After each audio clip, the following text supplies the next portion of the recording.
A little bit about my background. I came from Taiwan when I was 7, so I can give it in Mandarin, the speech, but it's like listen to a 7-year-old talk.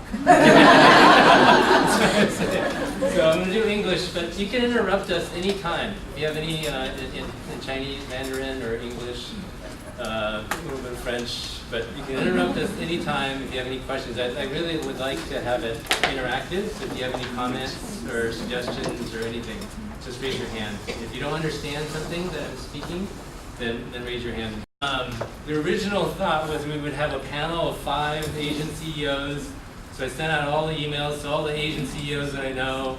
And of course, they're all in Asia.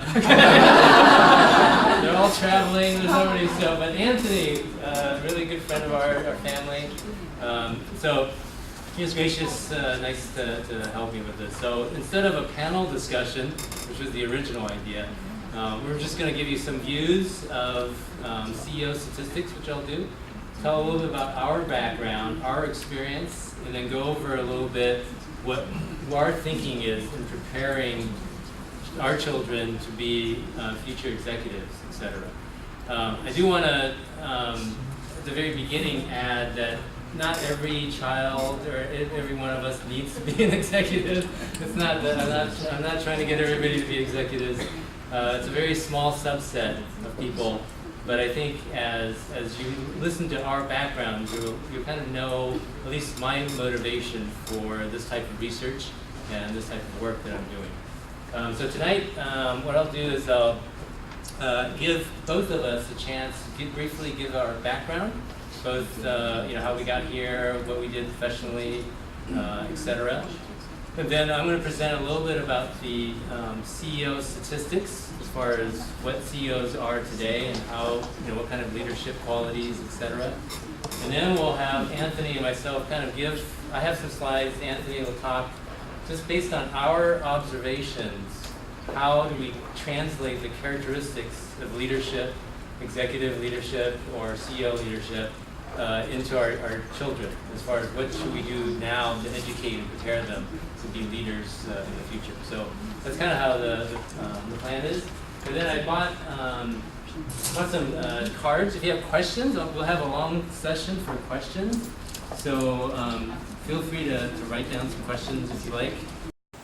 And if you write it in Chinese, that's okay, but somebody has to translate it for me today. So if you want to write it in Chinese, somebody can translate it and then we'll answer it. Right?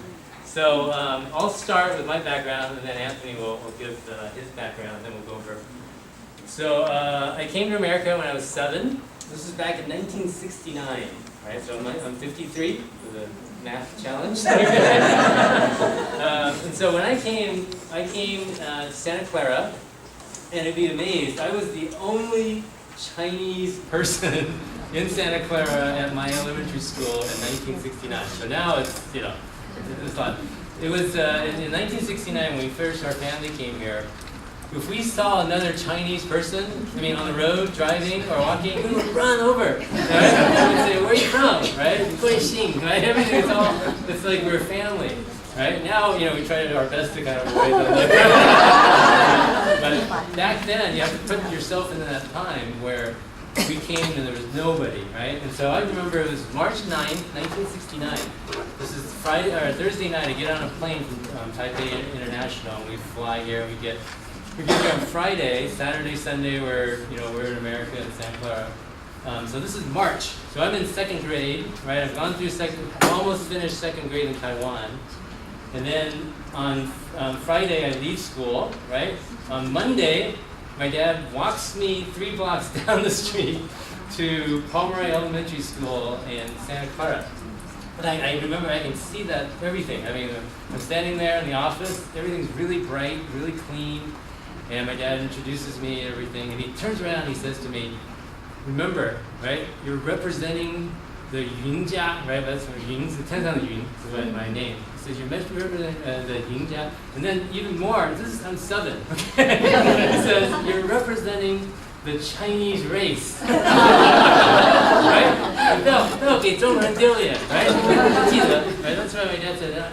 I never forgot that. When I was 7 years old, I have no idea. No, I've never spoken a word of English, right? And so that's how it begins, right? So if somebody walks me to the class, I get in these metal desks, and so with that thought, right? And that's kind of a summary of why I have an older brother and two sisters. I have 4 boys myself, and all of our thinking and my dad's thinking was always to represent Chinese race. I mean, not in a boastful way, but to realize that when people see us, they obviously see our family, but they also see, oh, okay. I mean, fairly or not fair, they will say, okay, Chinese people do that, right, or everything, and so I had that all the time as far as serving in the community, voting, right? The key thing that I'm always really proud of. I tell my kids, save your stickers, right? If you vote, so every time I open my laptop, I remind them, right? Voting, that's the wonderful thing why we're here in the United States. So vote, right? Have a presence, have a vote, and that's a very strong opportunity for you to speak what's important. And I think from an Asian point of view, that begins to change the whole society as far as how other people look at the whole community of Chinese citizens, right? So if we vote, that's one tangible thing we can do and serve in the community. And so I do a lot of volunteering. So I have 4 boys. So we have 2 at Paly, 11th grade, 9th grader, 1 at Jordan, 7th grader, and 1 at Dubin, 3rd grader. So I'm spread out all over and busy, but it's a wonderful time, and part of executive travel and all that is kind of balancing all that. So it's a choice you have to do. So very briefly then, so I came 1969, and then went through school. And the amazing thing about the United States and our background, which was really great, was education was really important, right? My dad was a professor at San Jose State and taught electrical engineering, and he went to Stanford to get his degree, but 3 out of his 4 kids went to Berkeley, so I went to Cal.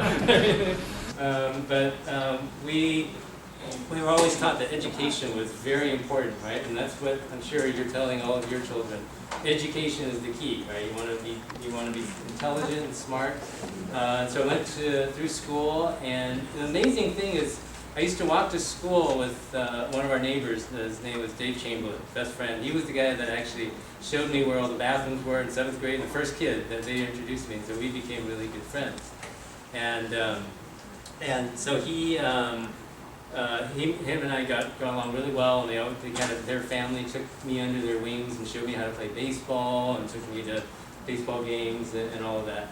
But the interesting thing was when we graduated in high school, I was number 1 in my class, like most Asian kids have to be, right? So because I was always studying, and I remember her mom coming to me and saying, "I remember you when you didn't even know which end was up. You didn't even know where the boys' room was or the girls' room, right?"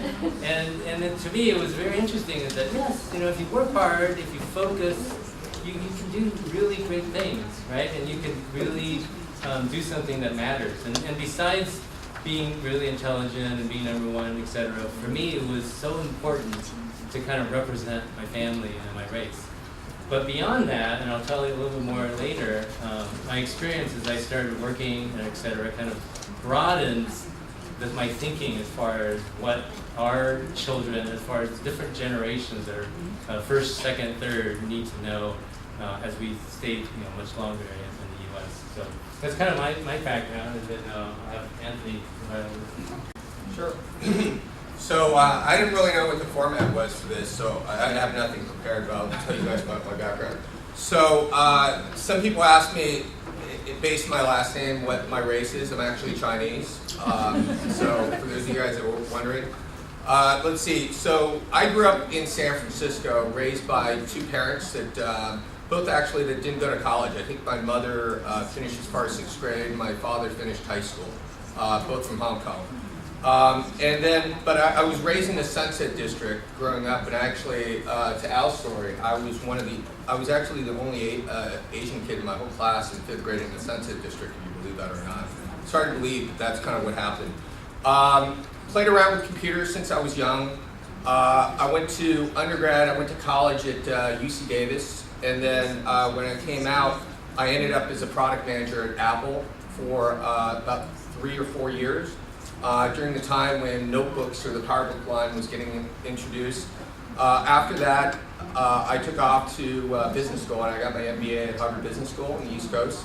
And then when I graduated from Harvard, I came back out and worked for one company called Ink2Me, which was an internet high flyer back in the old days. For you guys that might remember, as context for you guys, in '99, I joined the company when it had an $80 million market cap, and 7 months later, the company turned into a $30 billion company. So crazy trajectory. So 7 months out of business school, I left Ink2Me, started my first company. It was a user-generated video company, a little like YouTube, but really too early. Ended up selling that company to Hollywood Media. Then I tried to buy a company out of Yahoo, actually. And through happenstance, I ended up working at Yahoo for about 4 years. So I joined Yahoo when there was about 1,800 people, left when there was about 12,000 in 2006. In 2005 I left, took a little break, then started a kind of a mobile entertainment company called DotSpotter. And then ran it for about a year. Business kind of took off and ended up selling that business, or it was acquired by CBS, big television media company. I ended up running the entertainment division for CBS Interactive, so their digital arm. I ran all the entertainment for them, had a film studio that I ran, and the whole sales team and all the technology rolled up into me. It was a fun time. So after 3.5 years, I took some time off, and then I guess last year I started a company focused on home designs and furniture called Gunn. The company, so far, we've been about 19 months. We've grown from 5 employees to now we have 80 in the company. It's venture backed. We've raised 2 rounds of capital, raised a total of $20 million into the company, and we'll see kind of what happens with this. But so I'm currently running it as a CEO. It's I guess the 3rd time I've done something like this as a startup CEO. So that's a little bit on my background, and be more than happy to answer any questions you guys might have. Or Yeah, what's the format? Yeah, so I'll go over this and then we'll come back and talk a little bit. So after Cal, I was doing electrical and computer engineering, computer science there, very technical, right? I used to tell people I was really prideful that we would break into buildings at night so that we could study. That's what good Asian engineers did at Cal. And then after that, I was interviewing and then went to graduate school down at UC Santa Barbara, and we were studying a lot of the optical engineering, optical communication, and the early research. So I got my PhD there, and then came back and worked at HP. And I had worked at HP many summers, so that was kind of my dream job. Because if you go back in 1972, when my dad was teaching, he brought home the world's first calculator, right, the HP 35. And I remember that, I was like, wow, I want to work at HP. This is like a really cool company. And so I came back and worked at HP in the summers when I was in school, and then worked for HP for 12 years. It was great. I was part-time at HP Labs and part-time in the R&D department, etc. Great engineering, loved to be an engineer in the fab and designing products. And then HP began to change, as you know, around '96 when the founders passed away and then they left. Things began to lose more turmoil. Then I began to kind of study a little bit more as far as how leadership works and why the culture changes in such a large company as HP. And then in '99, before Paly came in, I decided to leave the company. I wanted to obviously retire and then work, at HP. I was perfectly happy at HP.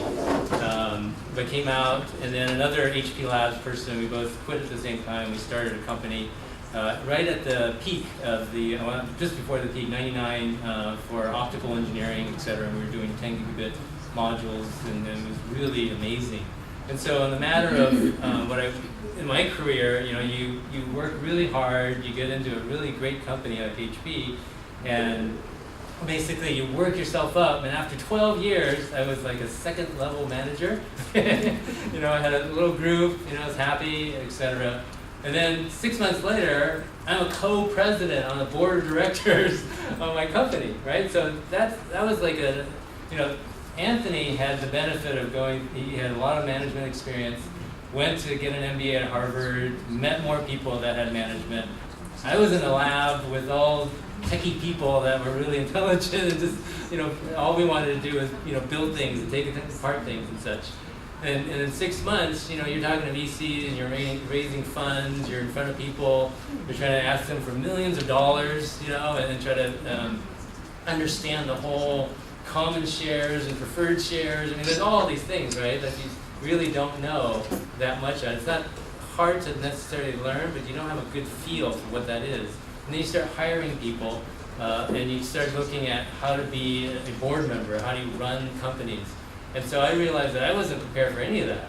And when we went through 2 rounds of funding with 32 million, the VCs started bringing their own people in, right? So that's what happens. The founders kind of go into their CTO or technical roles. And I kept thinking, I worked my whole life off. I was studying like crazy when this guy was probably out partying.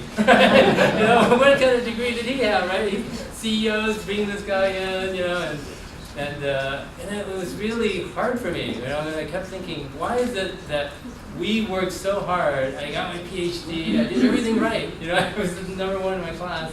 This is my company, and you kind of go into a role where you're technical because you weren't prepared to basically run companies that raises money so that you can stand in front of people and people will give you millions and millions of dollars and believe in your message.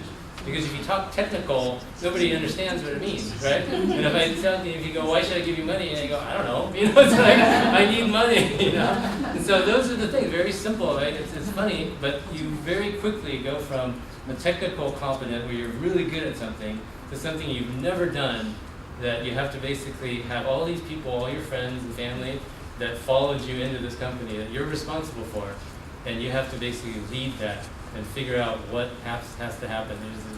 There's jobs you have to deal with. You have to, whether you're going to sell the company or go out public or all these different types of stuff. So I think from that point of view, that's where I began to kind of really begin to study what is it about education and what would I have done differently, or what do I want my children to experience growing up that helps them prepare for something like that. So I'm going to go really quick and go over some statistics, and then we'll have Anthony come back and give his impressions of, as far as kids being raised today, how do we help our children get prepared for executive management, right? So these are CEO statistics. We'll run them off really quick, right? So bachelor's degree, right? 47. Most people graduate from college, right? 25% have masters, mostly MBAs, right? Which is as expected, and then 2% PhD. So not a lot. 98% don't have an advanced doctorate. So can we get this slide? Yes, I'll send it to everybody. Interesting, right? Republicans, 52% Republicans, right? Independent, 17%, Democrat, Libertarian, 2%, and then all the other Democrats who didn't want to say they were Democrats, 29%. Right? You kind of think, like, why is that? Right? So those are very interesting facts. Right? Average height is 6 feet because they're all white, tall, male adults. Right? That's what it is, 6 feet tall. Yeah, blue eye, blonde hair. They look the CEO part, right? You want a little graying on the side, it's just enough. Okay, so number of women, right? 12%, or 12 actually. And 57% have started their own company. So that's very interesting, right? Starting your own company. And then median age is 55, and this is for S&P 500, right? If you look at, if you go to San Francisco or Menlo Park, Palo Alto, it's 25, right? Okay. Lots of people have, 40, most people went to college, but the interesting thing I'll go over is what kind of degree did they have, right? We were thinking, of course they were all physics and math and engineering, right?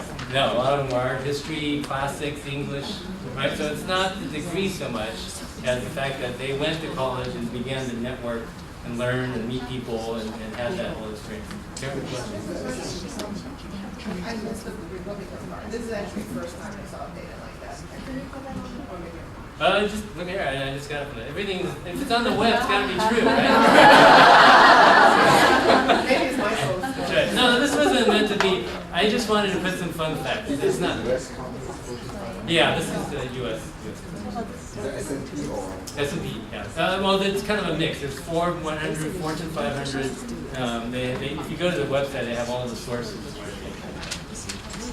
All right, so demographics here, of course, white 94%, Indian 1%, Turkish 1%, black 4%. Not really, Asians didn't really make that, right? I mean, unless you count the Asian, Southeast Asian. Right, women 8%, men 92%. All right, so where did they attend college, right? We all want our kids to go to Harvard and everything, right? So 72 out of these went to Ivy League, so that's fair. Big 10, 70, foreign schools, Pac-12, Big East, Big 12, ACC, and then all these schools that we've never even heard of, right? I mean, unless you watch football, who are these guys, right?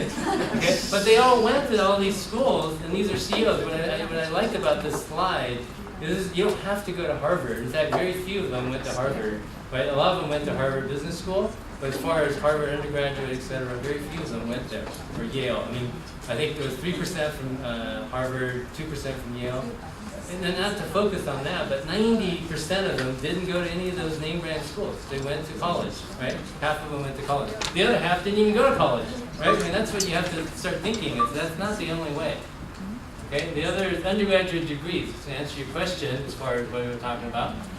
So 36% were arts, right? Liberal arts, Bachelor of Science on this side. So engineering was relatively high.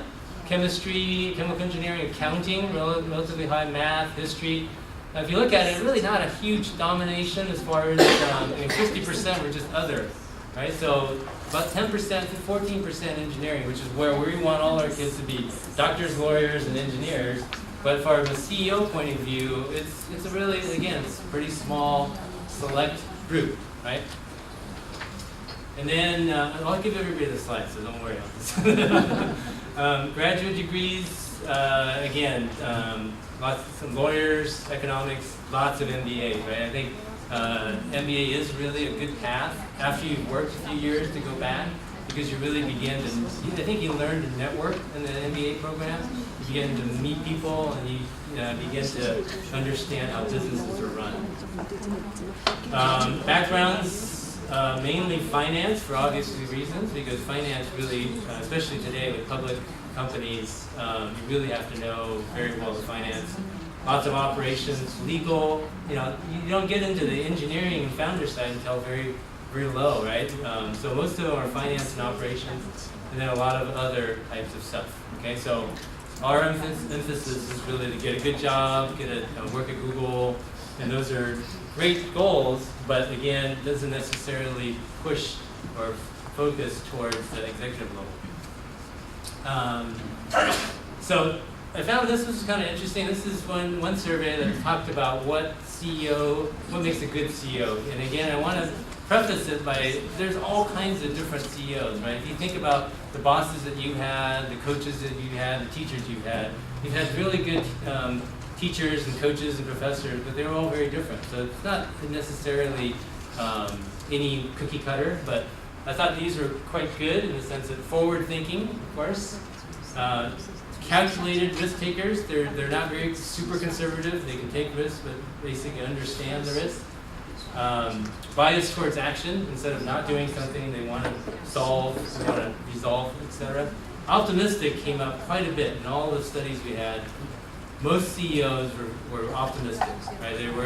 They were what we call realistic optimism, right? So they're just not believing in everything, but they were generally, we'll figure this out. We're gonna get through this, right? Optimistic, tough-minded, of course, for tough times.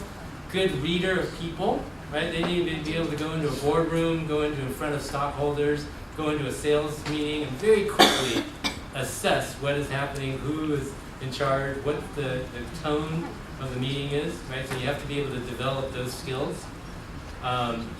Pragmatically inclusive, meaning you don't welcome everybody.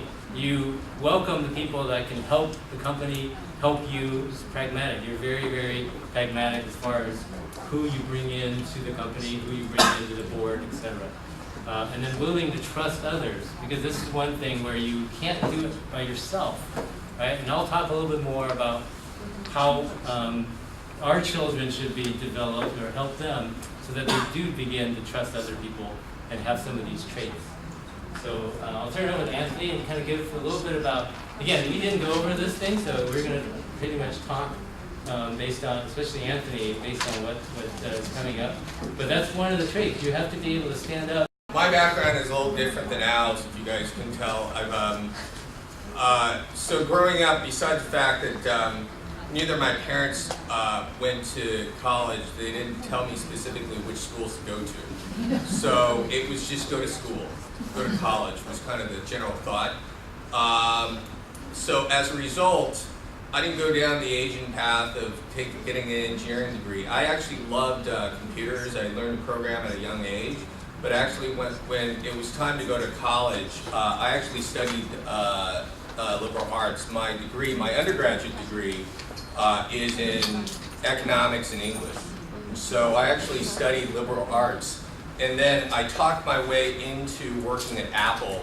And when I was at Apple, I was on the product team, so I was not on the engineering team. I was a guy that kind of put together the requirements, saying what people needed to build, what the engineers needed to build, and then led a team to do that. And then as a result, after that, I took off the business school and came back. So my background was never, I guess, the background of a traditional Chinese or Asian kid, where neither of my parents pushed me to get a technical degree. My brother actually has a civil engineering degree, and they thought he would be the one that would, put a good face on our family. They never understood. In fact, when I got into Harvard Business School, I remember telling my parents about it, and their first thought was, "Why do you want to go to school? You have a great job at Apple. You should just basically stick with your company for the next 30 years. You got something that's good." Also, the other thing that's different, unlike Al, is that I've never had one job or been at one company for more than 4 years. My last company, as I mentioned, was sold in 1 year and 1 day. I was at CBS. I had an earn out there for 2 years. I stuck around for 3. But I've worked for large companies and small companies. I've had the fortunes of looking at a lot of different things. But I think that the thing that's always kind of driven or made my decisions about my careers and how I ended up running these companies was the fact that at a young age, I actually had to take care of my brother. And our family, since we grew up with not a lot of money, there was always this kind of concept of two things. One is kind of this concept of constraints. So you never have as much stuff as you would like to have. So for me, it drove for me a lot of motivation in terms of figuring out how I could get some of the things that some of my friends did. So I started businesses ever since I was young, at a very young age, and that kind of led me my whole life to always think about how to start, future companies as I've gotten older. And then I think the other thing that kind of happened is that as a result of the fact that we didn't have a lot of money, and my parents didn't really give me as much direction except to say that go to school. It kind of forced me to figure out what I needed to do to get what I needed. So a big part of, if you talk about a CEO or an entrepreneur, is you're trying to get people to do work for you or to do something that they normally would not want to do. And the reason I say that is because when you look at what you're trying to do as a company, it doesn't logically make sense that a small company of 5 people can overtake a larger company. So how would that actually happen? Well, besides the fact that you save yourself from going to a lot of meetings, you actually have to get the best work out of people. And the way you do that is through the art, is really to kind of persuade and get people that kind of help you